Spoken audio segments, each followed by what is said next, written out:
A gente está transmitindo ao longo desta semana uma série de reportagens especiais sobre os temas mais importantes que vão ser debatidos aqui na COP30.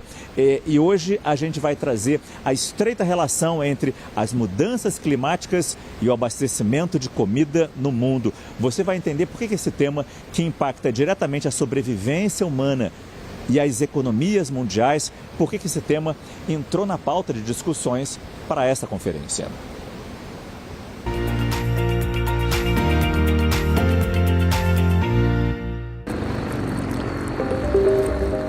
Enchentes históricas no sul. Seca extrema no norte. Tragédias climáticas que deixaram cidades submersas. Plantações destruídas. O transporte fluvial parado e milhares de famílias sem acesso a alimentos, sem ter onde morar. Se nos extremos do país a realidade é cruel, na região central as estações do ano saíram do controle. Frio no verão, calor no inverno, incêndios no cerrado. E dias de chuvas intensos brigando com meses de estiagem nos reservatórios de abastecimento. Nós temos que preparar bilhões e bilhões de pessoas no mundo para estarem muito mais resilientes a esses eventos que não têm mais volta. Resiliência aos eventos e à realidade do país. No Brasil, considerado um dos celeiros do mundo, a insegurança alimentar é atravessada pelas mudanças climáticas e potencializada pelas desigualdades sociais. E o desperdício de alimentos só piora essa dinâmica. O desperdício de alimentos representa cerca de 8 a 10% das emissões globais de gases de efeito estufa. Para comparação, isso é quase 5 vezes mais que todas as emissões do setor de aviação. O estudo mais recente, publicado na Nature Food, estimou que em um ano, os alimentos desperdiçados foram responsáveis por cerca de 9,3 bilhões de toneladas de CO2 equivalente. Mas projetos inovadores podem mudar essa realidade. Quando a gente desperdiça alimento, o que a gente está fazendo? A gente também está gerando gás metano, que é 26 vezes mais poluente que o CO2 na atmosfera. A startup Comida Invisível conecta locais que produzem alimentos em grande escala, como hospitais, hotéis e escolas, a ONGs que distribuem refeições a pessoas em situação de vulnerabilidade e também nos faz repensar o uso dos recursos naturais.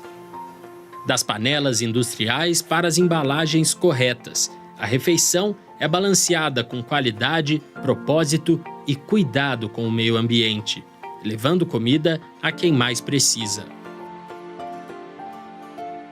A gente é uma startup social que usa a tecnologia em prol da redução de desperdício de alimentos. A gente faz esse alimento chegar para as ONGs com a máxima segurança jurídico-sanitária no processo.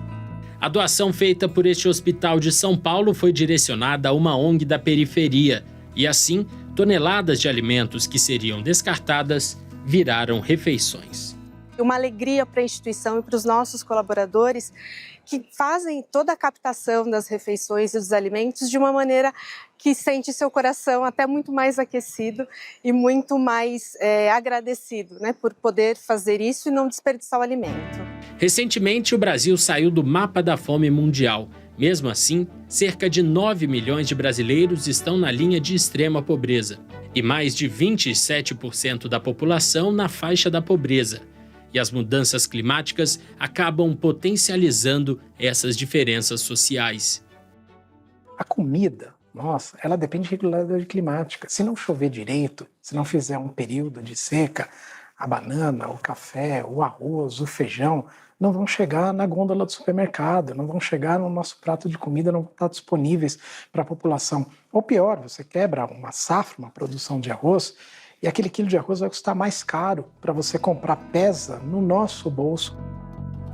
Enquanto governos buscam mecanismos para a adaptação às mudanças climáticas, e cientistas fazem uso de tecnologias essenciais para garantir comida suficiente em um mundo mais quente, o combate ao desperdício é parte da agenda de estratégia climática.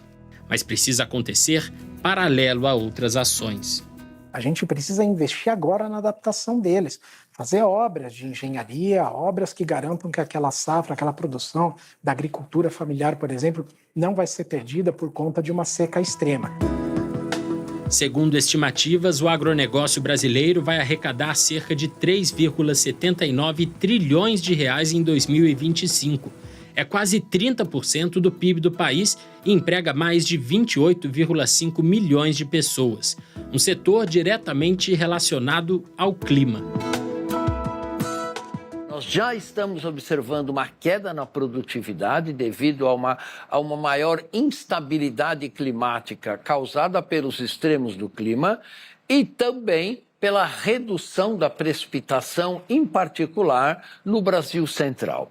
Isto vai se intensificar ao longo das próximas décadas, sem sombra de dúvida nenhuma, e o Brasil tem que se preparar para isto. A gente precisa fazer todo um processo de adaptação desses sistemas de produção a uma realidade mais desafiadora para que se garanta os mesmos níveis de produtividade. Para isso, entra, o conhecimento científico e cada vez mais a gente falando de soluções integradas, falando de olhar a produção agrícola não descontextualizada do ecossistema onde ela está inserida.